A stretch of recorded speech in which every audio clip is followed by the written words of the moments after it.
Good morning, Tallahassee. It's time to wake up War Chant on 97.9 ESPN Radio. Here's WarChant.com's Aslan Hajavandi and Corey Clark.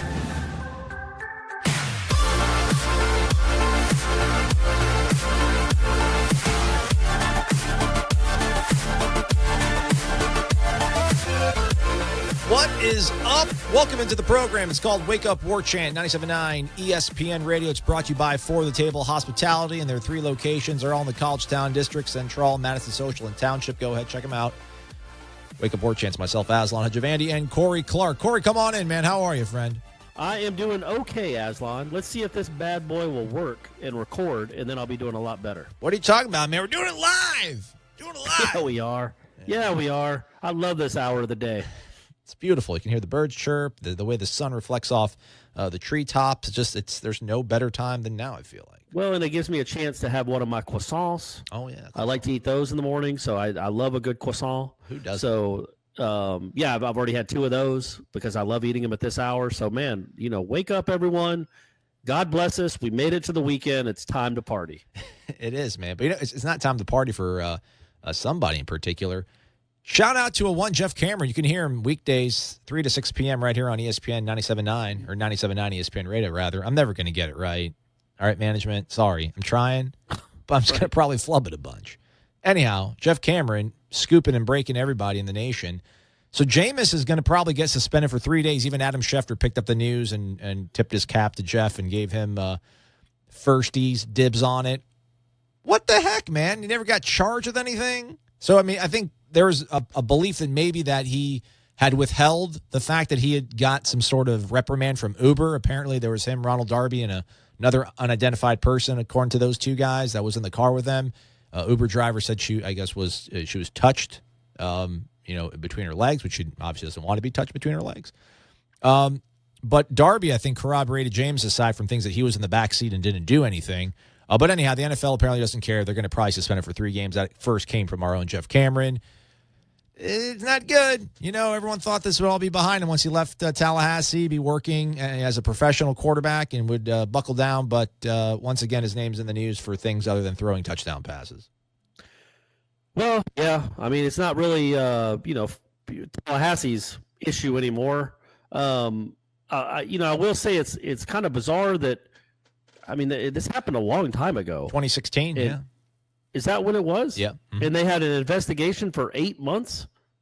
I mean, what's the investigation? And he wasn't charged with a crime. It's odd, man. I know the NFL is trying to do right, by society with the way they kind of turned a blind eye to everything over the last, 50 years when it came to domestic violence or abuse or anything, really, any off-the-field issue. They just did not care. And they, frankly, still don't care that much, but they're at least pretending to care. This is just bizarre. I mean, it really doesn't – I really don't honestly care one way or the other. I mean, maybe one of those games will be against the Falcons. No. So that would be cool. Saints, Eagles, and Steelers. Oh, well, geez. Then, yeah, even of course, why would it be? So no, man, it really doesn't concern me or bother me. It's just odd that it's something that happened in 2016 that wasn't a criminal act by the definition of what the word means. He wasn't charged with a crime, could lead to him being suspended. But I don't know the ins and outs of the investigation. I don't know if they caught him in a lie. I do know that my man Ronald Darby is always there. I mean, he's always there. He's just always there when this happens. Darby is always in the room, or he's always in the apartment, or he's always in the cab, Uber.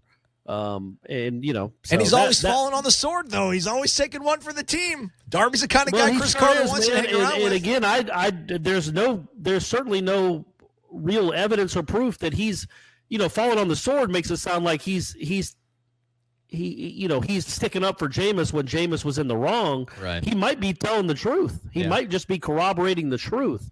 But my man is always there when this stuff happens. And it's just, again, a little bizarre that it's something that happened in 2016 that was in an Uber that that took an 8-month investigation that would be under the NFL's purview. Auspices? That's the word I was looking for. That would be under the NFL's purview. It seems like that's more of a if somebody's being groped against their will, that's a society issue, not an NFL issue. And you'd hope charges would be filed or something, but instead he's just going to be suspended. So I assume that means he either lied to them about what he knew or didn't know, or didn't tell them that his Uber account had been suspended. And I guess that's a big deal to the NFL. Who knows? Or they completely believe the woman's account. Yeah. Well, I guess the Tampa Bay Times is reporting the fact that there was maybe a belief that part of the suspension was going to be him not divulging this. I guess part of the code of conduct or the CBA stuff that they hashed out with the player conduct rules that if you do get in trouble, you have to fess up to it. But the thing was, trouble? Like, he wasn't arrested. Well, exactly. That's the thing. I misspoke there. If you get like in some sort of legal problems, you have to, I think, or maybe even arrested, you have to report it. But since he was never arrested, he technically can't be in trouble for like withholding.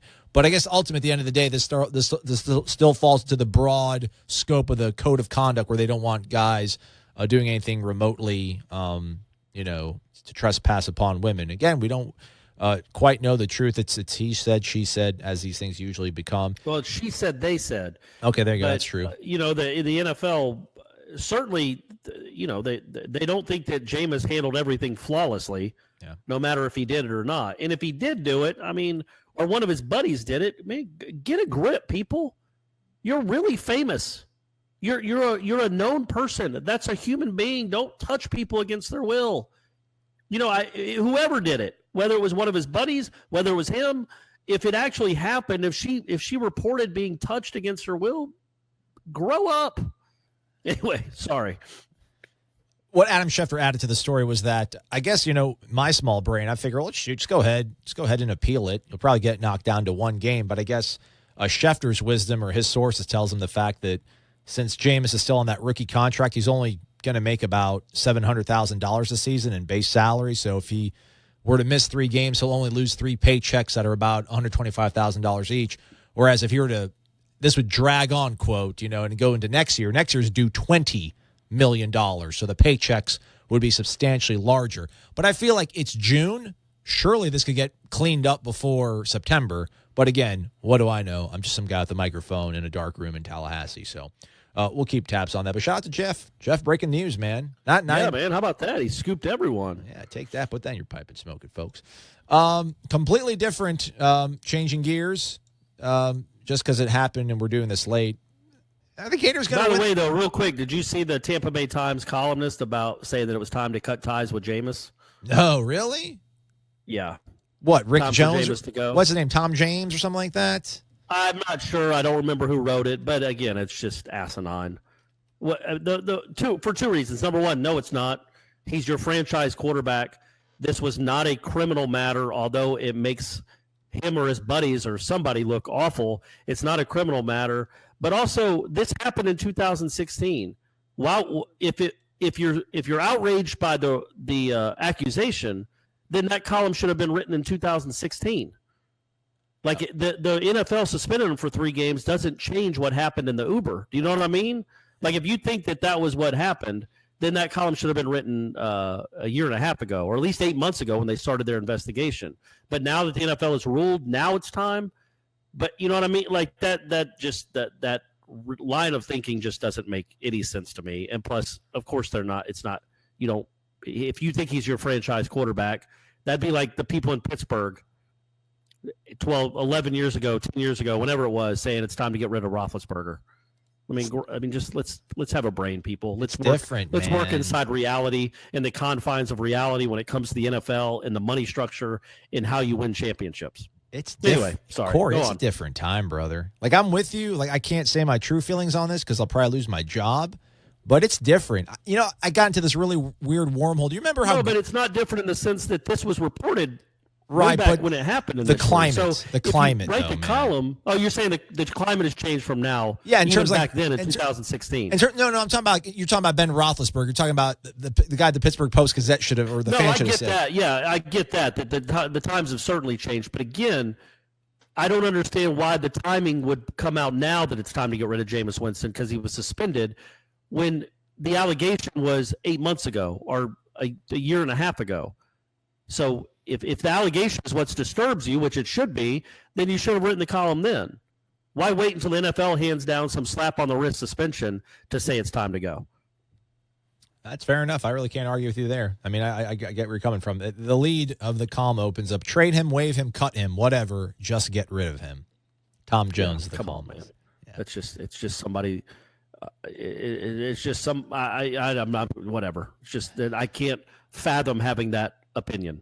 Well, because I live in the real world. It's hot nonsensical. out there. It's hot out there. It's like 90 degrees still, late at night, early in the morning. So it's going to everybody's head. Let's step aside hot for that take. Let's step aside. Let's take a break. There's recruiting stuff going on. We need to get down to the nitty gritty on it. And for that, we'll go to our own Michael Langston. He'll join us next here on Wake Up War Chant on 97.9 ESPN Radio. You're locked in to Wake Up War Chant on 97.9 ESPN Radio. M-E-T-H-O-D, man. M-E-T-H-O-D, man. Hey, you, get off my cloud. You don't know me and you don't know my style. Welcome on back. It's Wake Up War Chant, 97.9 ESPN Radio, brought to you by For the Table Hospitality. Joining us now, let's get right to it. It's never a dull moment, I feel like, when it comes to recruiting. Nobody can attest to that more than our own Michael Langston, recruiting analyst for warchant.com. Michael, this is supposed to be a nice, relaxing time of year for you, I would imagine, but been a crazy week, man. How are things in your world?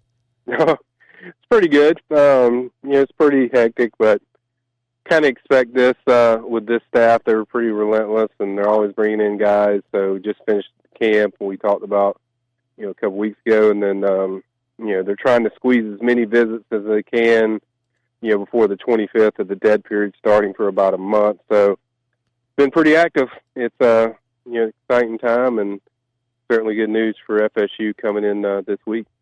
Let's get right to it. I know a sort of crazy, 48 hours. On Wednesday, Derick Hunter commits to Florida State, or was it Tuesday that the defensive end rather, from outside of Fort Myers goes ahead and commits. And I guess I didn't see it, but he committed via tweet. That tweet came down overnight Wednesday or Thursday, and everybody started panicking. But late on Thursday night, he retweeted a photo of him in a locker room wearing a Florida State hat and a T-shirt, and it said pretty much no grammar needed. I guess he kind of was getting a little bit of the English teachers on Twitter were on his case, but apparently he's back. He's in the fold. He never left the Florida State fold, I guess.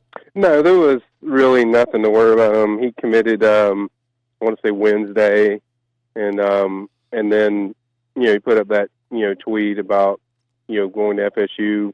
A lot of people think these kids do these tweets and these little notes things pretty quickly, so sometimes they don't always have the perfect grammar. So I think he got pretty irritated by, which is silly. I mean, you would think people would care more about getting a great player than they would having the perfect words. But so he took it down. It was basically, he didn't get to say everything he wanted to say. So I think he wanted to let his picture do the talking. And so that's where his little no grammar required came up. But there was never a problem with it. But, understand, it's his second commitment. People are kind of freaking out. Just on, his recruiting's kind of been up and down, just all over the place. But FSU's always been, I kind of told people for a while that, the connections with FSU go really deep. With Raymond Woody was his first offer ever when he was a freshman. Odell Hagens, his resume speaks for itself, and then he has a really good relationship with Taggart. So I felt for a while that FSU was going to be the team that stood out the most, and I was expecting probably to happen in December, but I think everything just clicked so well that he knew that was the place he wanted to be, and he's done. And not a lot of people won't believe that until he signs in December, but he's good to go, and it's a tremendous pickup for FSU. Very athletic defensive tackle, kind of Odell's type of guy. Could do a lot of things. You can play him inside, you can play him outside. Sometimes he plays in, sometimes he plays tackle. He'll play tackle at FSU, a 3 technique. And he is an automatic double team when you play this kid. You have to double team him. He's so athletic. He's so good at getting off blocks, and he's going to be a very popular guy, I think, once he gets to FSU, about what he can do. And problems he's going to cause in the backfield. WarChant.com recruiting analyst Michael Langston joining us here on Wake Up War Chant on this Friday. Michael, I know this July coming up is going to be the sort of big, I don't know if we can call it an all-in recruiting weekend, but they're going to have their big sort of barbecue cookout. But seeing some of the names that are going to be visiting campus this weekend, some on official, some on non-official visits. Is there a guy or two? I don't want you to give away all the names because I know you're working out there and posting that for the subscribers on WarChant.com. But a couple guys coming to town this weekend that potentially could be on recruiting or commitment watch, rather? Yeah, there's several. I mean, we'll start with the officials. You have Michael Johnson Jr. His dad coaches at Oregon. Oregon filled up their quarterback spot, so he eliminated them. I think Miami's probably the favorite going into that visit with FSU, but he has a really long-standing relationship with Taggart. It goes really deep. It's kind of one of those Derick Hunter type things where, he has a great relationship. He's known those guys for a while. And this kid's been very interested in FSU. A lot of people might forget that he actually camped at FSU last year when Jimbo was here. So, and his dad came on the visit with him. So he's still very high on FSU. I think Miami is the team to beat right now, but a lot can change in that official visit. I think FSU is certainly a major factor. And then the other one is Rivals 100 defensive back Nick Cross. He's a really good one. He's probably the highest rated safety on their board. He's really good. He's a guy that grew up a big Seminole fan. I think if he has a great visit, I think he's a guy I'll put on commit watch.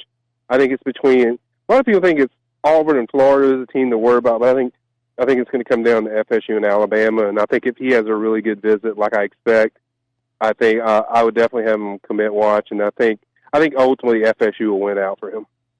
I know it's that time of the year where a lot of guys are starting to actually filter into campus that signed on the dotted line in December and February. Sounds like most of the guys in the 2018 recruiting class are accounted for, but I know everybody keeps asking and bugging you about Xavier Peters. So let me jump aboard and blindside you with that one as well. I mean, what are your thoughts, I guess, on his status and the likelihood that he makes it to Tallahassee? Well, we kind of put up an update on him this week.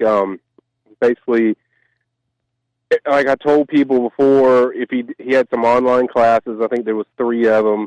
One of them he didn't do so well on, and the other 2 he did pretty good on, but not as well as people anticipated or even I anticipated. So he's made it kind of tougher where now it's going to depend on the test score, and he needs a bump there. And if he gets that bump, he should make it. So, I mean, before I was probably like 75% confident he'd make it. Probably now it's like 50-50, maybe a little above 50-50. That he'll make it. So it depends on the test score and how much bump he gets there. But that's kind of the status on him. And then just to jump real quick back to the visits, the other visitors this weekend are offensive lineman William Putnam. He's from Tampa, Florida. He's rated the number 104th best prospect in the country. He's a guy I would also put on commit watch. I think he could jump on board this weekend. And also defensive end 4-star from Georgia, Curtis Fan Jr. He's another one that I would put on commit watch. I would actually have these 2 guys as a higher commit watch than probably the Cross kid that I mentioned earlier. So it could be a good weekend for FSU. All right, don't give it all away, Michael. Don't give it all away. I'm not. Hey, listen, man, I'm going to be around this weekend, so if you need help, man, give me a call. Let me know. I'll come on out there. I know there's going to be a lot of guys visiting, so if you're going to be catching them coming out of the Moore Center, man, and you need some help, give me a call. Let me know. I'm around. All right, bud? You got it. He's Michael Langston, recruiting analyst for WarChant.com. We thank you for his time, and we'll be right back after this. You're listening to Wake Up War Chant, 97.9 ESPN Radio. WarChant.com is the ultimate inside source for FSU football and recruiting. And now you can get in on the action for free for an entire month. WarChant.com is offering a risk-free 30-day trial subscription. Get full access to the #1 website covering the Seminoles just by entering the promo code WarChant30. That's WarChant30. Sign up and get in on the world's most active FSU message boards.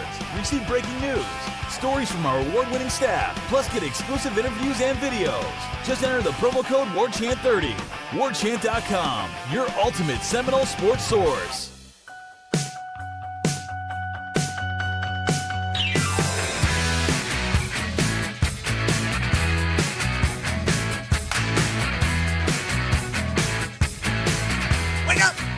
Wake Up War Chant, 97.9 ESPN Radio. I'm Aslan. He's Corey. The show's brought to you by For the Table Hospitality. Corey, we're 73 days away from kickoff between Florida State and Virginia Tech. I screwed up the whole shtick. We were supposed to not count down the best players that wore the number. We were supposed to talk about the players who currently wear the number.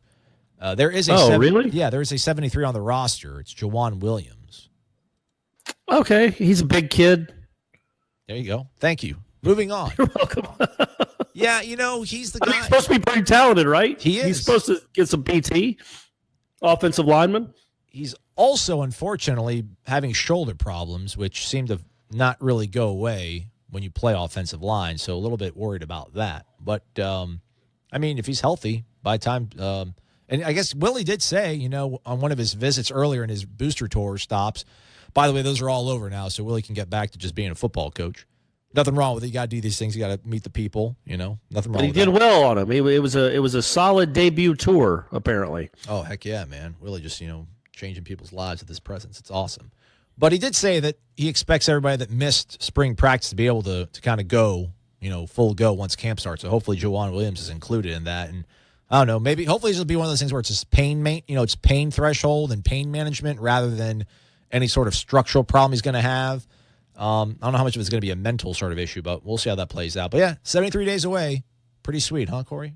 I'm stoked. I was, how colleges are always so weird about giving injury reports, lower extremity, or just completely lying and not giving us any updates at all. Yeah. Now that gambling is legal, Ooh. or gets legal, like won't the ACC or the NCAA or somebody have to have real strict guidelines about injury lists, or will they just say whatever, it doesn't matter? Like, that seems like there's so much money, legal money now, that is going to be on the table, is going to be riding on all these games that and there's a lot of money that the NCAA will be getting because of the gambling, that it just seems like they would have to have more strict guidelines like they do. Remember Belichick would always get suspended, not suspended, sorry, fined for his injury reports where he'd list like the whole team as questionable. Right.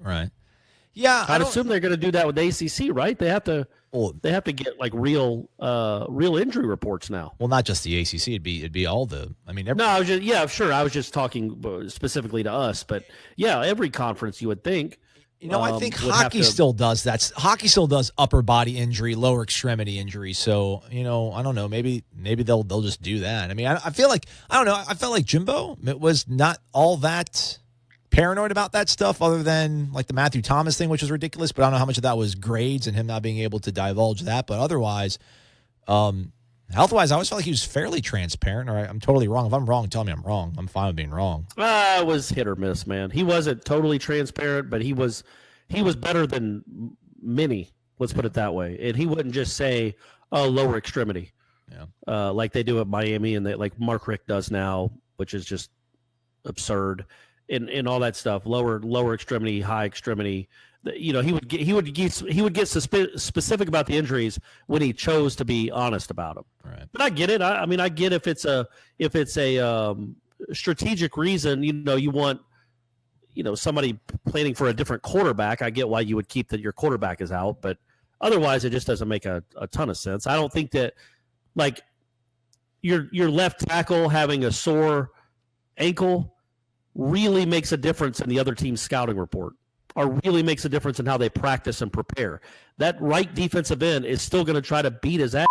Sorry, I don't think I can say that. No. Whether he has a bad ankle or not, it doesn't change who they're going to play, and it doesn't change how they're going to play.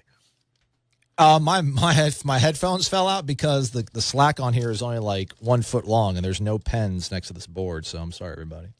Good grief. I agree with everything you did say there, Corey, though. Hey, we got a whole bunch of questions. Thanks. At least I got to say hello. We got to see if anyone was listening. We got a whole bunch of questions that we didn't get to on the Renegade Express. By the way, shout out to Kevin. There's somebody on the message boards that also lives outside of Blacksburg and says they feel your pain. You're right.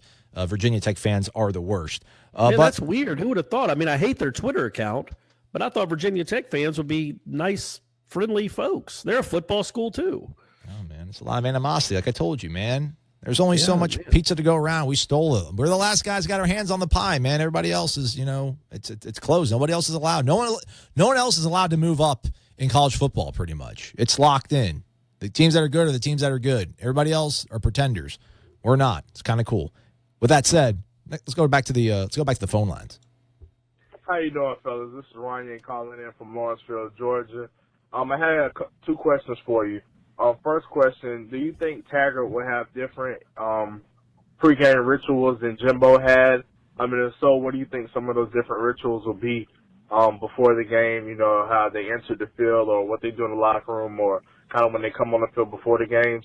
And second, do you think that we might be able to land a chance to get College Game Day to Doak this season? And if so, what game do you think they will come to for? What game do you think they will come to? All right, thank y'all for the support. Love the show. Go Noles.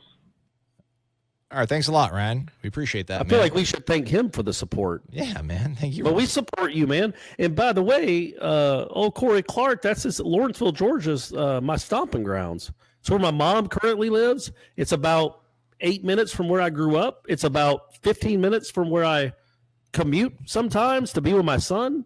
So, yeah, man, Lawrenceville, Georgia, Gwinnett County represent. I thought you were a Buford boy.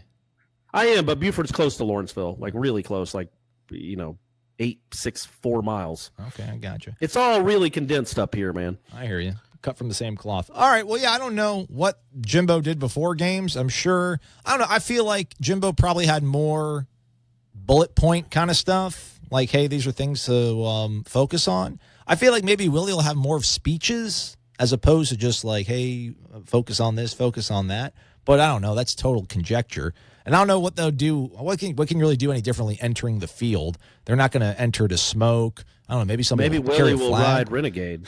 That'd be awesome. Maybe somebody will carry a flag when they run out of the banner. I don't know. But Game Day, I think he'll just let it go as it has been going for the last 40 years. It's worked pretty well for Florida State. And yeah, you say that. I think Jimbo is more of a speech guy than I get the impression Willie is. Okay. Jimbo, it's not their time, it's our time. Yeah. And he had those for every game. And I just don't know that Willie will be like that. Maybe he will. Maybe he'll have great Newt Rockne speeches for every game, or at least the game against Boston College. But yeah, as far as like game stuff, what I am interested in, wow, my voice, I don't know what's going on with my voice, man. Corey? What I am interested in is how they're going to do the away games, if they're going to go 2 nights ahead, like Jimbo would, right, or if they're just going to be like a normal team and go the day before the game, and also where they're going to stay for home games. Okay, good stuff to know. That's something. I mean, we don't know that, but I do want to ask him that, like what his plan is for where they stay for home games on Friday night. All right. Game day. Clemson, yeah. If they're good, if Florida State is having a good season, well, obviously Clemson will be good. If Florida State is having a good season, I think they'll be there for that. And maybe does the Monday night game against Virginia Tech count? I assume ESPN will have at least a. Yeah, but that's not game day. Won't be here. No way. But I think they'll have like a desk with some of their personalities here, I would think. But that's not game day, Corey. It's not game day. You're correct. It's not home presented by Home Depot. It is. All right, let's scuttle about. Let's go to break. We got to plow through a couple more of these questions. We'll do so. It's Wake Up War Chant, 97.9 ESPN Radio. You're locked in to Wake Up War Chant on 97.9 ESPN Radio. Welcome back to the show, folks. Wrapping things up on this Friday. It's Wake Up War Chant. I'm Aslan. He's Corey. It's brought to you by For the Table Hospitality. Thanks for bearing with us. I'm trying to get the audio just right, folks, but there's just so many things in the stew that it's hard to get just the right mix and balance. With that said, people so like the show, they keep calling us, Corey. Here's another call that we had left on the feedback line. Hey, Scoop here. Good morning, guys. Wake Up War Chant. In regards to 11 retiring, I like Matt Braga, the head coach for the Tennessee Tech. All right, Scoop. That's not a bad suggestion. Unfortunately, he called on Tuesday, and in the meantime, Matt Braga got scooped up by Rice. So he's off the board. Corey, who do you want, man? Tell us. Spill the beans.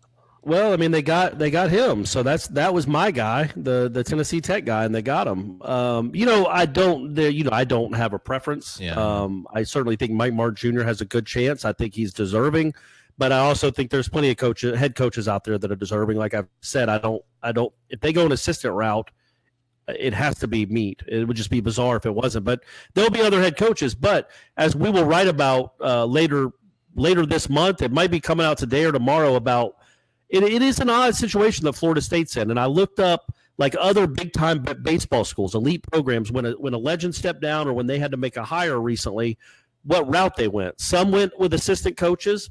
Some went with even head coaches at smaller schools. And that, to me, is what Florida State fans have to realize, is that you're not going to get the guy from Oregon State or the guy from Vanderbilt or Virginia.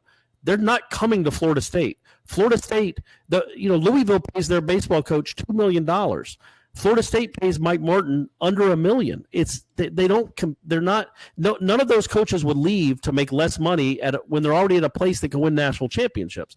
But I do think Florida State is a very appealing job for middle tier type coaches. And so when I did a little bit of research on how LSU and Cal State Fullerton and Texas and these schools handle it when they're replacing legends or when they have to make a hire. Obviously Florida State hasn't had to do one in 4 decades. LSU hired a longtime assistant. He had some head coaching experience, but he was brought back to be a head coach in waiting when Skip Bertman retired. And Smoke Laval, which is an awesome name, Smoke. I mean, that's fantastic. Just as good as it gets. And he watched out. He was there for 5 years. They made 2 College World Series, but they didn't win a game out there. In his last year, they didn't make the postseason. And he was fired, and they hired the guy from Notre Dame, who has since won a national championship there. Cal State Fullerton, when Augie Garrido left to go to Texas, they hired a longtime assistant coach who I don't think had any head coaching experience at all. A guy named George Horton, who got to the College World Series like 6 times in 11 years, won a national championship, and then he bounced to Oregon. So when you hire an assistant coach, it's because you want to keep that culture in place. Sometimes it works, sometimes it doesn't. That's life, that's hiring. And if you want to go hire a lower tier, a coach from another lower tier conference, that's something they can do too. Clemson did that with Monty Lee at the College of Charleston. All right, don't spell all of these. All right, we got it. Don't read the whole column out to us, man. Save something for us. I hear you. Well, sorry, I was just rambling. But I do not have an opinion. I will be interested. They're either going to hire a head coach from a lower school, a lesser program, obviously, or they're going to hire Mike Martin Jr. That's my take. Yeah, I think most people are ready for that. Next question. Yeah. Good morning, guys. How you doing? This is Terrell calling from Texas, formerly of Orlando. Huge Knowles fan and a huge fan of the show. Keep up the great work. I love that you guys keep it real. Question for you. We hadn't had a 1,000-yard rusher at Florida State since 1995 when Ward Dunn ran for like 1,242 yards. Since 2013, however, we've had a 1,000-yard rusher every season. What's the likelihood we have another 1,000-yard rusher this season, being the fact that we have Cam and the crew in our running back room? And how often, or how many seasons rather, do you think we'll put up a 1,000-yard rusher before that streak is snapped? The second part of my question is this. How long before you think we have a 1,000-yard rusher and a 1,000-yard receiver in the same system? All right, cool, man. Thanks, Terrell. Appreciate that. Yeah, when is it going to snap? I don't know. No times. I mean, I think for the next 3 years, or next 2 years, they'll be covered. I mean, I think with Cam and LeBourne here, I feel good. And obviously, if Willie's going to still be here, he's still going to have a guy that's going to rush for 1,000 yards. Now, this whole 1,000-yard rusher, 1,000-yard receiver thing, I don't know. Maybe that's not as far away in the horizon as we would like to think. We're used to Jimbo's offense is going to be completely different than what Jimbo ran. So maybe there'll be more opportunities for yards, but I'd have to wait and see one of these quarterbacks that he's bringing in develop. Or I don't know, maybe next year. Yeah, I don't know. The 1,000-yard receiver will be tricky, in my opinion, because, I think they're going to have 1,000-yard rushers as long as Taggart's here. And as long as, the main couple guys stay healthy, they're going to have 1,200-yard rushers. And I think this year they legitimately have a chance to have 2 1,000-yard rushers. And, I think they're going to average 200 yards a game rushing, all that stuff. So I think that will happen. But the 1,000-yard receiver, I think, they're going to be playing a lot more receivers. So there won't be as many balls to go around, number one, and I don't think they're going to pass it as much as they did when Jimbo was here. I could be completely wrong. He might find a quarterback that is incredible, and he wants to throw it 45 times a game. But just going over Taggart's history, I think he'd rather run the ball 55 times and throw it 25 than vice versa. And with that case, it's going to be hard to have 1,000-yard receivers just because they're going to be they're going to be running the ball so much, and there's going to be a lot more receivers on the field. You're not going to have to be a graduate student to get on the field as a receiver anymore. All right, yeah, that'll be my research project for the weekend. I'll look at the receiving numbers for Willie at his previous stops because Jimbo had his whole crazy rotation thing. Maybe Willie will be a guy that just finds 3-4 guys he likes and keeps them locked in there, and then that boosts the ability for a guy to rack up the big numbers. But hey, that's something I can do this weekend. Last question. Let's go to it. Wake up, Corey. Wake up, Aslan. It's Gibby. Still coming to you guys from East Village in Manhattan, New York City. Question for you guys this week is, what is it going to take for Aslan to come up with his inner Lonzo Ball and come up with a diss track about Corey, since he won't sing us his love song? Keep up the good work, guys, and for anyone that has a problem with you guys going off topic about FSU, man, the best sports podcasts in the business right now are the ones that don't talk about sports. Keep it up. Forget the haters. Adios. Gibby, my guy. There he is. All right, man. East Village, that's where all the cool people live. Like, not only does he NYC, baby. NYC. Oh, man. Diss track. You don't need to write me a diss track. I mean, you like me, right? Yeah. We get along here, man. We don't roast each other like Kuzma and Lonzo Ball, man. It's copacetic over here. We get along. We're friends. We're allies. I mean, really, the answer to that question is that you just need to find the tape. I do. It's not going to happen. I'm not like the tape of the love song you sang to the girl. I mean, we all need to hear that. That would literally, there's no way that wouldn't be our highest rated show if we heard that. Because number one, people want to hear you embarrassed, and that would be the ultimate. Right. And also, what if it's a good song, man? I bet we have people that listen to this show that are musicians, that have bands, that could maybe get something going here where it becomes something. Maybe we could have our own theme song. Yeah, maybe. There was that one rapper guy that's all about Florida State sports that Ira's always tweeting at, like Tarif. T-Pain? Yeah, no, not T-Pain, like Tarif Knockout or something like that. Maybe he can. Yeah. Sorry, your sarcasm still. See, maybe I don't like you after all. You and your sarcasm always making me look silly. Time for your diss track. Yeah, there we go. Always interrupting me. Gonna take the mic off him. Yeah, I don't know. I can't rhyme words. That was good, man. That was a good start. Dude, I got venom in me, man. Dude, so somebody tweeted. Oh, I know you got venom. Yeah, dude, somebody tweeted at me something. Somebody posted on Tribal Council, said that I'm a mole for the SEC. They were they want me to get fired because they think that I'm going to leak secrets to SEC schools because I said I'd rather watch an SEC game than NC State versus Virginia Tech. There's a 2-page thread on the Tribal Council with people, some people making fun of me, but there's a whole bunch of people that didn't, which is kind of cool. But there's a dude named Renegade State. By the way, he's the MVP. He went on like he was my brother. Maybe that is my brother. Maybe my brother has a burner account and he's using because he usually use my account to go on, but he never posts. But totally had a 3-paragraph defense of me because everyone's like, yeah, he needs to stop talking about the SEC and I don't like this and that. It's golly, people, chill out. He's just dude, it's June. What do you want to talk about? I'm like, thank you. I'm just trying. I'm just tap dancing for everybody here, Just trying to burn the clock off. I got an idea. Real quick, I know we got to wrap up. Do we have anything set up this weekend? Lady-wise? Yeah, of course. Yes, I'm supposed to actually grab a drink tonight with a med student. But she's 30, though, so don't, start judging me, everybody. I guess she got back into the game late. That's all I'm going to say about it. I don't want to jinx it. I feel like I've jinxed everything. Yeah, that's true. You might have already jinxed it. I probably did. Get a little drink, though. That's fun, though. A med student. That's nice. This is good because I know the dinner thing didn't go so well with the pescatarian lady.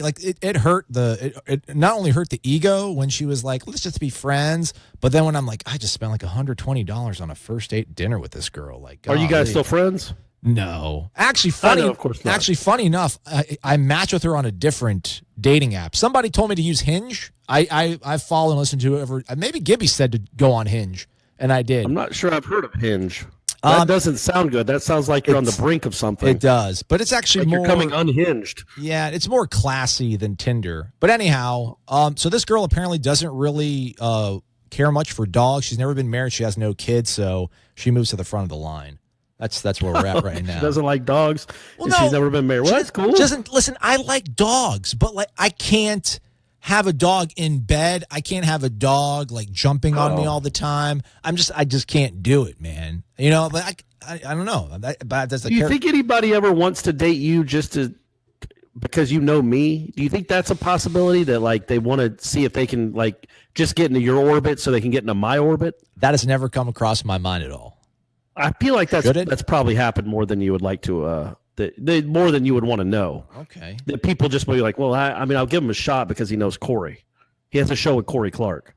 But they know that you got a lady, though. No, I know that. They don't want to date me. They just want to know me. They want to hang out and go get drinks with us. Okay. They want to double date with us. I think that's the thinking. And that might be a good selling point for you if you want to put that in one of your profiles. Okay. Co-host on Hinge. You can put that on Unhinged. Look, I know Corey Clark. He's my BFF. He'll go on a double date with us. All right. You're welcome. That's all he says. Baseball-wise, I didn't get to throw my 2 cents in on things because I was trying to travel through all the questions. I think we actually have a minute or two I can throw my 2 cents in on things. Yeah. You know what I find interesting, though, is everybody wants this guy from Chipola to get a shot. And this reminds you when everybody wanted Chris Hatcher to come be the offensive coordinator after Jeff left. And Chris Hatcher, I think, coach of Valdosta State, maybe Georgia State. I like that you're on a first-name basis with Jeff. Sorry, Coach Johnson. Did I? Oh, so Jeff Bowden, you mean? Yeah. Jeffrey. That one, yeah, no. I don't want to do that. I don't think. I don't know. Can you replace the winningest coach in the entire history of the sport with a guy from junior college? And I wouldn't think so. But that's no disrespect to him. I have heard plenty of. I've been in Tallahassee long enough to hear from plenty of people that say he's a terrific coach and he's done a terrific job there. I think that's a tough sell to non-baseball people to be like, yeah, we're replacing Mike Martin with a guy that's never coached Division I at any level. I mean, maybe that's not true. Maybe he's been an assistant somewhere, but he's done a great job there. And you do wonder if they ever get these guys at the junior colleges, how hard it is to get for them to crack into the ranks. But even if he's not the head coach, maybe he gets a job on the staff. Didn't even think of it. They're going to have to. They're number one. They're getting another. I think they've made a play to get another assistant. They've appealed to the NCAA to get a third full-time assistant. Plus, they're getting rid of one coach already. So there's going to be There's going to be probably 2 openings on the staff. So just throwing that out there. His bio: he was a head baseball coach at the high school level, and then he got the head coach at Chipola. So I mean, I guess you can't count him out. He's won national titles. Well, and Mike Martin Jr. or Mike Martin Sr. was a PE coach at a local high school and then got an assistant job at Florida State. I'm almost positive that's how it works. Coach basketball. So, that was 40 years ago. Yeah, things have changed. Anyhow, we'll see. That'll be something to look forward to. Post it on War Chant. Go read all the recruiting updates from Michael Langston. We'll have plenty more throughout the weekend. It's a big recruiting weekend. He's Corey. I'm Aslan. Corey, you want to say anything before we go? Just, guys, I can't say it enough. You complete me. You had me at hello. Show me the money. Any other Jerry Maguire reference I can get in there. I love you guys.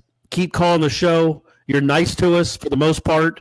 And we really enjoy reading your questions. I will not read them again like I did yesterday. That's all Aslan from here on out. But you're the best. We love you. It's cool that we have such a vast audience all around the world, apparently. That's pretty cool. I know I sound like I'm being sarcastic right now. That's my natural tone.